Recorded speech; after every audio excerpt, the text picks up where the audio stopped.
Everyone, welcome to my channel. It's me Simran Saini. तो जैसे कि आप ये फ़ोटो देख के सजेस्ट कर ही सकते हो, आज मैं आपको पढ़ाने वाली हूँ हमारा chapter the summer of beautiful white horse के मोस्ट इम्पॉर्टेंट क्वेश्चन। तो फाइनल एग्ज़ाम है, फाइनल से पहले वाला है, हाफ ईयरली है, ये पीरियोडिकल टेस्ट है। ये क्वेश्चन पढ़ लिए तो पेपर में 100 आउट ऑफ 100 आएंगे। इससे बाहर का एक क्वेश्चन आपके पेपर में नहीं आ सकता। So all the legends and all the students study it carefully, ठीक है। तो लेजेंड्स वो जो भाई पेपर से एक दिन पढ़ने आए हैं, पहले पढ़ने आए हैं, और सारे पुश्तैनी टॉपरों सारे के सारे बच्चे जो बहुत सीरियसली पढ़ रहे हैं डेली उनके लिए भी भाई जल्दी से इन क्वेश्चन को नोटबुक में प्रैक्टिस कर लो। ये है हमारी नोटबुक सीरीज़। मैं इसका PDF आपको प्रोवाइड नहीं करूँगी, तो मुझसे कमेंट सेक्शन में मत बोलना, क्योंकि मुझे पता है मेरे PDF प्रोवाइड करने के बाद भी तुम उसको नहीं पढ़ने वाले हो। तो रादर देन दिस, तुम्हें एक नोटबुक में अभी इस वीडियो को देखते हुए में इन क्वेश्चंस को लिख लेना है, ठीक है। चलो, What does the writer suggest by beginning the story with the following words? One day back there in the good old days. तो राइटर ने स्टोरी को ऐसे क्यों शुरू करा? One day back in the good old days. अरे वो उन पुराने बड़े सुंदर दिनों की बात है, हिंदी में कहा जाए तो उन्होंने ऐसे क्यों शुरू करा? तो इसलिए उन्होंने शुरू करा क्योंकि ये दिखा रहा है कि उन्हें अपने बचपन के दिन याद आ रहे हैं। जैसे अगर मैं भी तुम्हें कोई अपने स्कूल लाइफ की बात बताऊंगी तो मैं भी शायद ऐसे ही बताऊंगी, यार वो तो बहुत बढ़िया दिन थे। Why? Because I am missing my school life. इसीलिए तो ऑथर को भी अपना बचपन याद आ रहा है, नोस्टाल्जिया वो फील कर रहे हैं, इसलिए उन्होंने ऐसे शुरू करा। तो the writer suggest a sense of nostalgia and longing for the past. बस ये है आंसर इसका, कि नोस्टाल्जिया और लॉन्गिंग फॉर द पास्ट, पुराने दिनों की चाहत कि यार पुराने दिन वापस आ जाए, ऐसा मन है। हम लोगों का भी होता है कभी, जब हम तुम्हारी स्कूल लाइफ है, एन्जॉय इट फुली। 11 12 बहुत पढ़ाई करो, बहुत एन्जॉय करो, ये स्कूल लाइफ कभी वापस नहीं आएगी। तो यही चीज़ इसमें है कि ऑथर अपने बचपन को और अच्छे दिनों को याद कर रहे हैं, वो चाहते हैं वो वापस आ जाएं, इसलिए उन्होंने ऐसे शुरू करा है, one day back there in the good old days, ठीक है, इसलिए उन्होंने इसे शुरू करा है। तो आंसर बस यही है, the writer suggest a sense of nostalgia. इतना भी लिख दोगे बहुत है, और आगे वही, ठीक है। टू विच ट्राइब, चलो ये क्वेश्चन तो मैंने करा दिया एक्स्ट्रास के लिए, अब मेन क्वेश्चंस पे आते हैं। To which tribe did Murad and Aram belong? कौन सी ट्राइब के थे? जल्दी जल्दी कॉमेंट सेक्शन में बता दो। What traits of the tribe are highlighted in the story? और उनके ट्राइब से रिलेटेड क्या बड़ी फेमस बात है? तो the Murad and Aram were from the Ghargolinian tribe. इसको ऐसे रीड करो जिससे ये लर्न हो जाए, ठीक है। This tribe although very poor was renowned for is honesty. तो इनकी ट्राइब बहुत गरीबी में रहती थी, बट अपनी ऑनेस्टी यानी कि अपनी जो है ना जो है ईमानदारी के लिए बहुत ज़्यादा फेमस थी। दे टुक अ प्राइड, प्राइड मतलब गर्व महसूस करते थे वो अपनी ऑनेस्टी पे, and believing in doing the right thing, और हमेशा सही करने पे। नेवर रेस्टोरिंग टू थेफ्ट, और चोरी करना सबसे गलत माना जाता था इनकी ट्राइब में। They were highly trusted by anyone, लोग इनके ऊपर आँख बंद करके भरोसा करते थे। जो इनके ट्राइब के बाहर के लोग थे ना, वो इन पे आँख बंद करके भरोसा करते, अरे घारगोलियन ट्राइब के मेंबर है, अरे इनसे ईमानदार तो पूरी दुनिया में कोई नहीं होंगे, ऐसे उनकी सोच होती थी, ठीक है जी। तो ये विद दिस ये क्वेश्चन इस ऐसे भी बन सकता है, what were the unique trait of Garoghlanian tribe. तो अगर ये क्वेश्चन आ जाएगा तो भी आप यही लिख दोगे, द घारगोलियन ट्राइब का पहला ट्रेट था वो बहुत पुअर थे, but known for their honesty for centuries. They took pride in their honesty and always believed in doing the right thing, ठीक है। Theft was unheard in their tribe, चोरी की तो बहुत दूर की बात है इनकी ट्राइब में। तो गाइज ये सेकंड और थर्ड क्वेश्चन सेम है, बस क्या है लैंग्वेज थोड़ी सी क्वेश्चन की बदल दिया, दोनों में सेम आंसर लिख दोगे तो भी फुल मार्क्स मिलेंगे। क्यों मैंने दो सेम क्वेश्चन स्टार्टिंग में रखे, जिससे मैं तुम्हें बता पाऊँ कि मैंने तो तुम्हें इतने दावे के साथ कह दिया ऐसे बाहर क्वेश्चन नहीं आएंगे पेपर में, तो वो इसलिए मैंने कहा है क्योंकि देखो आंसर यही रहेंगे, ये बेस है चैप्टर का, यहाँ चैप्टर की हर लाइन से क्वेश्चन है। एग्जाम में क्वेश्चन हल्का सा उल्टा पुल्टा जो है चेंज होके आ जाएगा लैंग्वेज को, आंसर यही जाएगा, तो अच्छा है इसे समझ लो। Why did Aram find it hard to believe that Murad had stolen the horse? तो एरम को यकीन क्यों नहीं होता है कि मेरे भाई मुराद ने ये घोड़े को चुराया होगा? तो आंसर इसका है, Aram found it difficult to believe that Murad had stolen the horse। उसे यकीन नहीं होता है because their family, क्योंकि उनकी family was known for deep rooted honesty, क्योंकि उनकी फैमिली ऑनेस्टी के लिए फेमस है। अगर तुम डीप रूटेड ना भी लिखो तो भी नंबर तो मिल जाएंगे, बट थोड़ी बहुत वोकैबुलरी सीख लो, ठीक है। डिस्पाइट देयर पॉवर्टी, उनकी गरीबी को अगर जो है होने के बावजूद भी the notion of stealing was against their value, कितने ही गरीब हो पर ये जो नोशन है स्टीलिंग का, ये चोरी करना तो उन लोगों के लिए दूर की बात थी, making it hard for Aram to accept the idea. तो इसलिए एरम को बहुत मुश्किल हो रहा था ये यकीन करने पे कि ये मेरा भाई जो सामने इतना ब्यूटीफुल हॉर्स लेके मेरे सामने है, ये चोरी का घोड़ा तो नहीं है, उसे यकीन नहीं हो रहा था, ना वो यकीन करना चाह रहा था। Why was Aram delighted? Delighted मतलब खुश होना, and frightened मतलब डरना at the same time when he saw his cousin Murad on a beautiful white horse. तो रीज़न हमें पता है कि उसे डर लगा और खुश भी बहुत था हॉर्स पे देख के। क्यों खुश इसलिए हुआ? क्योंकि उसे हॉर्स पसंद थे। डर इसलिए लगा कि भाई मेरे कज़न की तो इतना पैसा इस पे है नहीं कि ये घोड़ा खरीद ले, अब या तो चोरी करी है इसने और चोरी करी है तो हम लोग ईमानदार हैं, इसलिए वो बहुत ही कन्फ्यूजन में था। तो Aram was delighted by the sight of beautiful horse and the thought of riding it, क्योंकि उसे घोड़े बहुत पसंद थे। However, he was frightened because he knew Murad could not afford such a horse, implying that it might have been stolen. तो ये line learn कर लो, he was frightened because he knew Murad could not afford a horse, उसके पास इतने पैसे नहीं थे कि वो लोग हॉर्स खरीदे, implying that it might have been stolen. तो इसका मतलब क्या हुआ कि वो stolen है। लर्न कर लो इसे, कोई दिक्कत नहीं है। Next question, What did Aram think about the crazy streak in his family and who did he believe inherited it? Crazy streak मतलब एक पागलपन। वो कहता है हमारे खानदान में एक पागलपन घूम रहा है, और वो अब उसे किसको लगता है कि अब वो पागलपन किसकी बॉडी के अंदर आया है। तो Aram believe that every family has a crazy streak, यानी कि हर एक खानदान के अंदर एक पागल पैदा होता है, एरम को ऐसा लगता है। And Murad inherited this from uncle Khusro, और वो कहता है कि भाई हमारी फैमिली में ना पिछली वाली पीढ़ी का जो पागल पैदा हुआ था वो थे अंकल खुशरो, और जो इस पीढ़ी का हुआ है वो है कौन? मेरा भाई मुराद।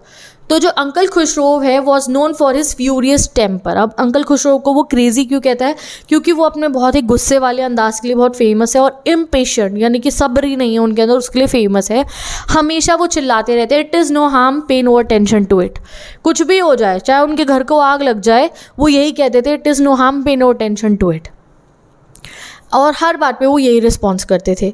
ऑल्दो अब अगर आगे बात करें, पहला आपने बता दिया, पहला क्रेजी स्ट्रीक कौन है? अंकल खुशरो, बता दिया। अब दूसरे क्रेजी स्ट्रीक के बारे में बताना होगा, वो कौन है? Mourad. Although Mourad was Zorab son, although Mourad के फादर कौन थे? Zorab. He had inherited this streak of madness from Khosrove, but फिर भी वो कहते हैं हमारे खानदान के अंदर ये जो क्वालिटीज़ है ना, ये ऐसे जाती रहती है। ये नहीं है कि आपके अंदर अपने पापा की क्वालिटी आएगी, हो सकता है आपके अंदर अपने चाचा की, ताऊ जी की, दूर के ताऊ जी की भी क्वालिटी आ सकती है, और मुराद के अंदर ये क्वालिटी आ चुकी है कि वो अंकल खुशरो की तरह पागल है। ठीक है। Question 7, how did Aram and Mourad first ride on the horse go? जो पहली बार ये लोग हॉर्स पे इकट्ठे घूमने जाते तो वो कैसा था? तो Mourad and Aram first rode the horse together when Mourad called Aram who jumped on to the horse behind him. ठीक है। They let horse run freely on Olive Avenue, Mourad then rode alone. तो सबसे पहले वो क्या करते हैं? इकट्ठे घूमते हैं। फिर वो जो है मुराद कहता है कि उसे अकेले चलाना है, फिर वो अकेले चलाता है। When Aram tried riding the horse, जब वो एरम कहता है मैं अकेले घूमूंगा, तो स्टार्टिंग में क्या होता है, वो थोड़ा सा चलता है और फिर वो जो है गिर जाता है एरम नीचे, एंड जो हॉर्स है वो वाइन यार्ड की तरफ चला जाता है अनटिल एरम फेल ऑफ। तो भाई क्या ये सब आपको बताना है क्या हुआ था उनकी पहली राइड पे। ठीक है। Question, how did Uncle Khushro react during his meeting with John Byro and what was humorous about it? तो अंकल खुशरो घर पे बैठे हुए थे एरम के, और वहाँ जॉन बायरो भी था जिसका घोड़ा चुराया था मुराद ने। तो जब जॉन बायरो ने बताता है कि मेरा घोड़ा चोरी हो गया है, तो अंकल खुशरो कैसे रिएक्ट करते हैं ये बताना है। तो uncle Khosrove came to Aram's house where John Byro farmer joined him. Byro mentioned his stolen white horse, Byro बताता है कि अरे मेरा वाइट कलर का घोड़ा है ना, वो चोरी हो गया है। विच अनॉयड खुशरो, अब अंकल खुशरो जो अपने घर को आग लग जाए उसमें टेंशन नहीं लेते, वो लोगों की बातें क्यों सुने। Who dismissed it by saying they had all lost their homeland, वो कहते हैं हम सब ने अपने घर, होमलैंड, उनकी जो कंट्री का होमलैंड था, उनकी अपनी ज़मीन थी वो खो दी है, तो अपनी ट्राइब की ज़मीन हम खो चुके, तुम क्या घोड़े के बारे में बात कर रहे हो। Byro explain his problem without the horse, उसको क्या क्या प्रॉब्लम होती है। वो कहते हैं मुझे चलना पड़ता है इतनी दूर दूर, मैं बूढ़ा हो रहा हूँ। तब भी अंकल खुशरो क्या कहते हैं, pay no attention to it. Byro mentioned horse cost, जब वो कहता है वो बहुत महंगा था, पैसे लगे थे मेरे उस घोड़े पे, तो uncle Khusro dismissed it. Uncle Khusro कहता है स्पिट ऑन मनी, एंड वो घर से बाहर चले जाते हैं। How did Aram justifies Mourad's action of riding a stolen horse? तो एरम अपने आप को क्या कह के मनाता है जब उसे पता होता है कि वो भी गलत कर रहा है, उसके भाई ने भी गलत करा है कि वो उन्होंने घोड़े को चोरी करा है। तो Aram was very passionate about horse, उसे घोड़े बहुत पसंद थे। But the idea of riding a stolen horse both excited and scared him. But ये सोचना कि भाई अभी चोरी का घोड़ा चलाऊंगा, उसमें खुश तो था बट डर भी बहुत लग रहा था। तो ही जस्टिफाइड, उसने अपने मन को तसल्ली दी ये कह के, by believing that taking the horse for a joy ride was really stealing as long as they didn't try to sell it. तो वो कहता है कि अगर हमने घोड़ा लिया है चलाने के लिए, सिर्फ मज़े करने के लिए, तो वो चोरी नहीं हुई। चोरी तब होगी जब हम उसे बेचने जाएंगे उससे पैसा कमाने के लिए, तो दिस इज़ नॉट चोरी। वो ये कह के अपने आप को मना लेता है। Who was the real owner of the horse? How did Aram come to know about him? तो हॉर्स का रियल ओनर कौन था? John Byro was the real owner of the horse. He was a farmer. Aram learn this when Byro visited his house. Aram को पता ये तब चलता है जब जॉन बायरो उसके घर पे आया था। घर क्यों आया था? इनके घर पे एक पार्लर था, वहाँ ये सिगरेट्स वगैरह बेचते थे। And complain to uncle Khosrove about his lost horse, confirming to Aram that Mourad had taken it. और तब एरम को यकीन होता है कि अच्छा मेरे भाई ने तो चोरी ही करी है। In what respect did Murad and Aram differ from each other? क्या ऐसी क्वालिटीज़ है जो आपको बताएगी कि मुराद और एरम दोनों एक दूसरे से बिल्कुल डिफरेंट है?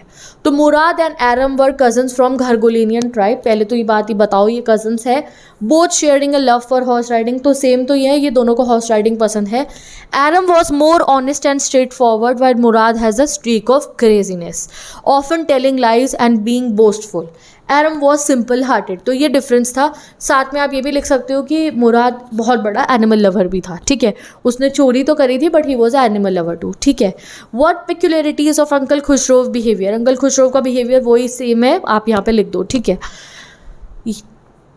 नेक्स्ट क्वेश्चन, ये इंपॉर्टेंट क्वेश्चन आ रही है अब। What did John Byro say to the boys when he found them walking with the horse one morning? अब एक दिन ये दोनों पकड़े जाते हैं।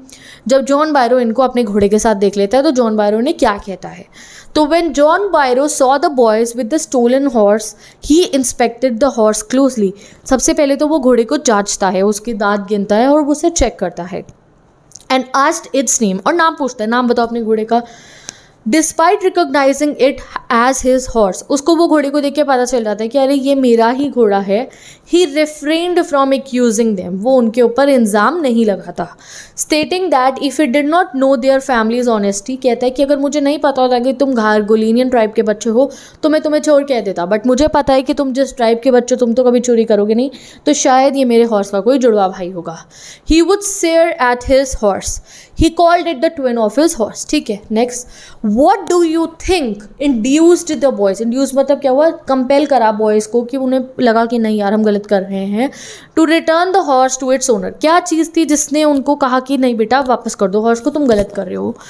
तो the boys belonging to the honest Garoghlanian tribe felt guilty when John Byro hinted at their families reputation. जब उनके सामने हॉर्स का रियल ओनर था, उसने तब भी उन्हें कुछ नहीं कहा, सिर्फ उनकी फैमिली की रेपुटेशन की वजह से। तो उन बच्चों को रियलाइज़ होता है कि वो कितना गलत कर रहे हैं, अपनी जो है फैमिली की, अपने पूरे समाज की इज्जत वो दाव पे लगा रहे थे, ठीक है। They realize their action could bring disgrace to their family, prompting them to return the horse to uphold their tribe's integrity, ठीक है जी। ये आंसर आपको लिखना है।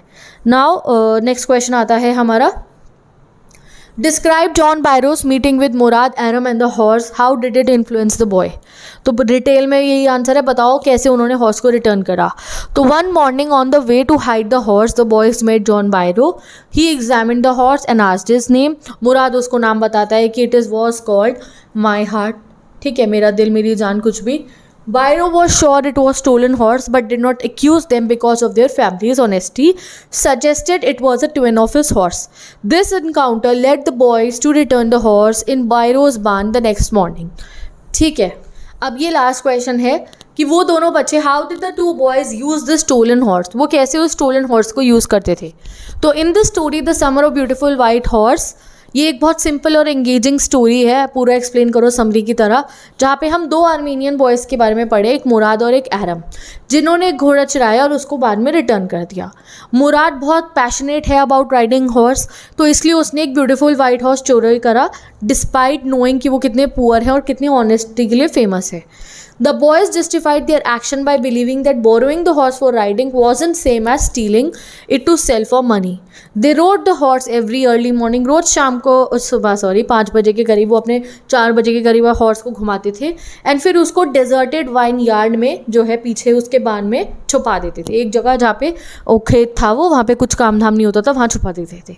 The boys were from the Garoghlanian family known for its integrity and honesty. तो वो जिस family के थे बहुत फेमस थे ऑनेस्टी के लिए। व्हेन दे एनकाउंटर जॉन बायरो, और एक दिन जब जॉन बायरो ने पकड़ लेता है तो उन्हें गिल्टी फील होता है। The pride and honesty they inherited from the tribe overshadowed their childish behaviour, और तब उनको अपनी गलती का एहसास होता है। Realising their action could bring disgrace to their family, they decided to return the horse to John Byro. Conscience stricken, they eventually return the horse to its rightful owner. तो ये एक डिटेल्ड आप कह सकते हो आंसर है, long answer के लिए पूरे चैप्टर का, ठीक है, कि समरी में है। तो with this let's end this video. यहाँ पे मैंने आपको सभी इंपॉर्टेंट क्वेश्चन कराते हैं इस चैप्टर के। हम मिलेंगे नेक्स्ट वीडियो में, और अगर आपने ये चैप्टर नहीं पढ़ा है तो मैं लिंक लगा रही हूँ आई टैब में और डिस्क्रिप्शन बॉक्स में, जाके चैप्टर को पढ़ लीजिए।